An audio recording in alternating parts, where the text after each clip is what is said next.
દસમ સ્કંદને મેરે ભાઈ બહેન સુખદેવજી મહારાજે અવતારનું સૂચન કરી અને વિરામ આપ્યો છે. દસમા સ્કંદની પૂર્વાર્ધની કથા આજ શરૂઆત જ્યારે કરવા ગયા ત્યારે કીધું કે કથિતો વંશ વિસ્તારો ભવતામ સોમ સૂર્યયો રાજામ ચો ભયવંશ્યાનામ ચરિતમ પરમા અદ્ભુતમ. હે મહારાજ, હે સુખદેવજી,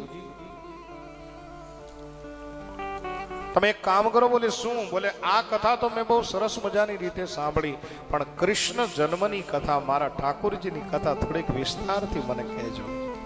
અને આજ સુખદેવજી મહારાજે કીધું કે રાજા એક કામ કરો. બોલે શું? આજે ચોથો દિવસ છે, તમે અન્ન કે જળ લીધું નથી. કદાચ જો તમને ભૂખ અને તરસ લાગી હોય તો થોડી ઘણી વાર માટે કથાને વિરામ આપું. આપ ભોજન લઈ લો, આપ જલપાન કરો. ત્યારે સુખદેવજી મહારાજે કીધું, પ્રભુ, તમારા જેવા પ્રજ્ઞા પુરુષ મને કથા સંભળાવતા હોય, અને હવે ભગવાન કૃષ્ણની કથા આવશે અને આવી સુંદર મજાની કથાનું રસપાન થતું હોય ત્યાં ભૂખ અને તરસને કોઈ સ્થાન નથી મહારાજ. ना मुझे भूख लगी है, ना मुझे प्यास लगी है, बस आप कृष्ण कथा किया करो, मैं सुनते जाऊं. અને આજ સુખદેવજીના મનની અંદરથી સાહેબ આમ આશીર્વાદ હિલોળા લેવા મળ્યો. આજ આશીર્વાદનો ધોધ વરસાવી અને સુખદેવજી મહારાજ કહે છે, ધન્ય છે પરીક્ષિત, ધન્ય છે રાજા, ધન્ય છે તારી કથા નિષ્ઠાને ધન્ય છે. હે રાજન, કંસે પોતાના પિતા ઉગ્રસેનને જેલમાં પૂરી દીધા, મથુરાનું રાજ્ય પોતાની પાસે લઈ લીધું. અને ત્યાર પછી કંસે પૃથ્વી ઉપર પાપનો પ્રહાર શરૂ કર્યો. પણ કેવું પાપ? કોઈ બ્રાહ્મણ પૂજા કરે તો એને મારી નાખે, કોઈ બ્રાહ્મણ યજ્ઞ કરે, યજ્ઞ બંધ કરાવી દે. અને સાહેબ એટલું બધું પાપ વધ્યું છે. મંદિરોની અંદર પૂજા બંધ થવા લાગી, ઝાલર નગારા બંધ થવા લાગ્યા, સાધુ સંતો બ્રાહ્મણો ઉપર સાહેબ જ્યારે પ્રહારો થવા લાગ્યા. અરે આ દેશની ગાયો ઉપર જેથી ઘા થવા લાગ્યા, તેથી ધરતી મહારાણી ગાયનું રૂપ લઈ અને બ્રહ્માજીની પાસે આવીને કીધું કે મહારાજ, 9 વાર વનસ્પતિનો મને ભાર નથી લાગતો, પણ કંસ જેવા રાક્ષસો પાપ જેટલું ફેલાવે છે એનો મને ભાર લાગે છે. પ્રભુ કુછ કીજીએ. શિવજી મહારાજનું આગમન થયું, દેવતાઓનું આગમન થયું અને કીધું કે ભગવાન મળે ક્યાં? શિવજી મહારાજે બહુ સુઝાવ આપ્યો કે ભગવાન ક્ષણ ક્ષણની અંદર છે, ભગવાન રજ રજની અંદર છે. જ્યાં છીએ ત્યાં જ આપણે પુકારીએ. પુરુષ સુક્તથી સ્તુતિ થઈ અને સ્તુતિથી પ્રસન્ન થયેલા ભગવાન વિષ્ણુએ આકાશવાણી દ્વારા બતાવ્યું કે હે દેવતાઓ, વસુદેવ અને દેવકીને ત્યાં હું ભવિષ્યની અંદર પુત્ર થઈ અને જન્મવાનો છું. તમે પણ આજુબાજુ ગોકુળ, મથુરા, વૃંદાવન, બરસાના બધી જગ્યાએ પોતપોતાની રીતે જન્મ લ્યો. દેવતાઓ રાજી થયા છે. સમય ધીમે ધીમે વ્યતીત થવા લાગ્યો અને એક વખત મથુરાની અંદર કંસની બેન છે, એમનું નામ છે દેવકી, રાજા દેવકની દીકરી. બંને કાકા દાદાના ભાઈ બહેન. અને બેન ઉપર અધિક સ્નેહ હોવાથી સુંદર મજાના લગ્ન થયા. પણ કોની સાથે? કંસ મહારાજના મિત્ર વસુદેવજી સાથે. ઘડિયા લગ્ન લેવાના છે, સુંદર મજાના 4 ફેરા ફરાણા છે. અને જ્યારે કન્યા વિદાયનો વખત આવ્યો ત્યારે કંસ મહારાજે રથની ડોર, જે રથમાં દંપતી બેઠા છે, જે રથની અંદર વસુદેવ અને દેવકીજી બિરાજમાન છે, એ રથની ડોર કંસે પોતાના હાથમાં લીધી. ભગવાન વિષ્ણુ પરમાત્માને વિચાર આવ્યો કે જેના દ્વારા મારો જન્મ થવાનો છે એના જીવન રથની દોર જો અત્યારથી આ પાપીના હાથમાં હશે તો હવે ભવિષ્યની અંદર શું થશે? એટલે વળી આકાશવાણી થઈ અને વનના માર્ગે બતાવ્યું કે હે કંસ, તું જેને મૂકવા જા છો એ તારી બેનનો 8મો ગર્ભ તારા મૃત્યુનું કારણ બની જશે. અને જાય સાપ જ્યાં આકાશવાણી સાંભળી અને કંસ મહારાજ નીચે ઉતરી દેવકીને મારવા જાય છે. ઘટના એ ઘટી. વસુદેવજીએ હાથ પકડીને કીધું કે મૂર્ખ, અબળાને મરાય નહીં, સ્ત્રી છે. આ કથા આવી છે ત્યારે કહું, ઘણા સ્ત્રી ઉપર હાથ ઉપાડી લે. ક્યારેક ઘરની અંદર નાના મોટા ઝઘડા થતા હોય ને તો ઘણા બહેનો ઉપર હાથ ઉપાડી લે. આ ગલત છે. તમે તમારી પત્ની ઉપર હાથ ઉપાડો સાહેબ, ઘરની અંદર રીતિ સીધી ન રહે. આ વાત યાદ રાખજો. હા,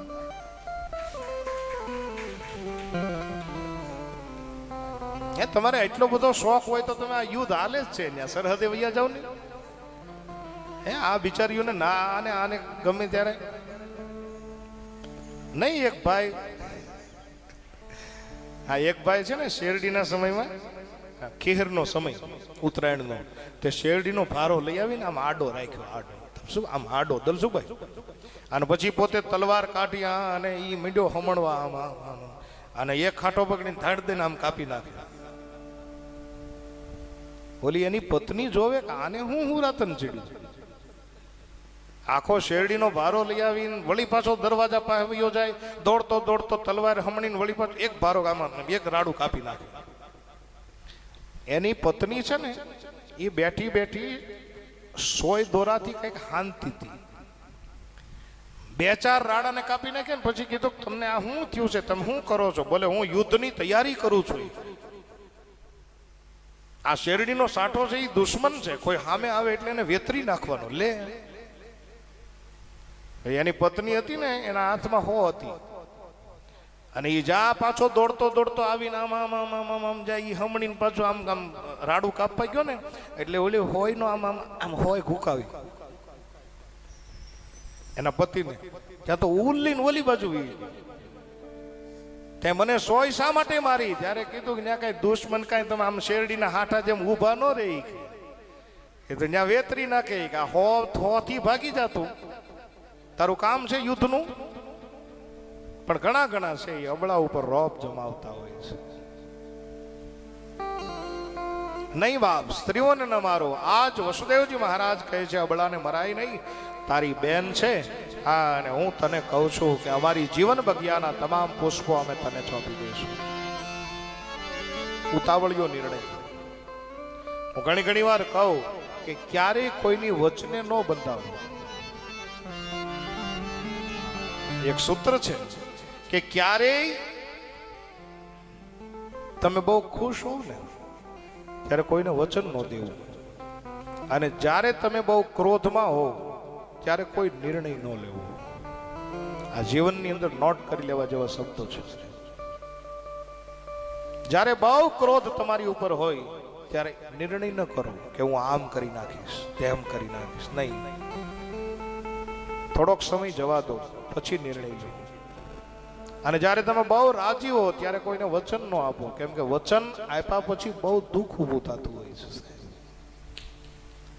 આજ વચન આપી દીધું, હા, અને કારાગૃહની કોઠડીની અંદર પૂરી દીધા છે, બેડીઓના બંધન લાગી દીધા છે, કદાવર રાક્ષસો ચોકી પહેરો કરી રહ્યા છે. અને તમે વિચાર કરો કે જેની કુખે અખિલ બ્રહ્માંડનો કૃષ્ણ કનૈયો જન્મવાનો છે, એ મા બાપના દાંપત્ય જીવનની શરૂઆત જેલમાંથી થઈ છે. હે, આપણને એટલા બધા દુઃખ તો નથી પડ્યા ને. દુઃખની પરિસ્થિતિની અંદર જીવવું કઈ રીતે એ મને તમને કથા સમજાવે છે સાહેબ. હે, રામચરિત માનસનું તમને થોડું ઘણું દર્શન કરાવું તો રામચરિત માનસમાં જેવા સીતાજીને દુઃખ પીડ્યા એવા તો આપણને પીડ્યા જ નથી સાહેબ.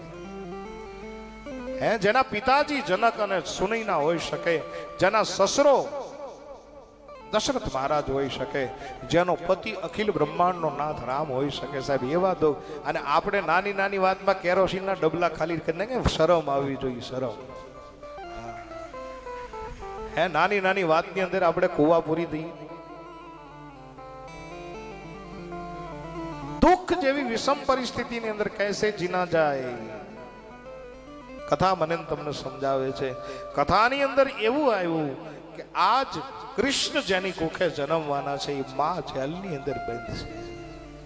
સફળ દાંપત્ય જીવનની શરૂઆત થઈ, 9 મહિના પૂરા થયા, એક બાળકનો જન્મ થયો. વચન પ્રમાણે કંસને સમાચાર મળ્યા. કંસ આવ્યો, કોમળા બાળકને જોઈ અને કીધું કે મારે આનું કામ નથી, 8મા ગર્ભનું કામ છે. 1 બાળક, 2 બાળક, 3 બાળક, 6 બાળકો છે. એમાં ભગવાન નારદજીને એક સંકેત કરે છે, અને નારદજી આવીને કહે છે કે તને ઓલી આકાશવાણી યાદ છે? બોલે હા.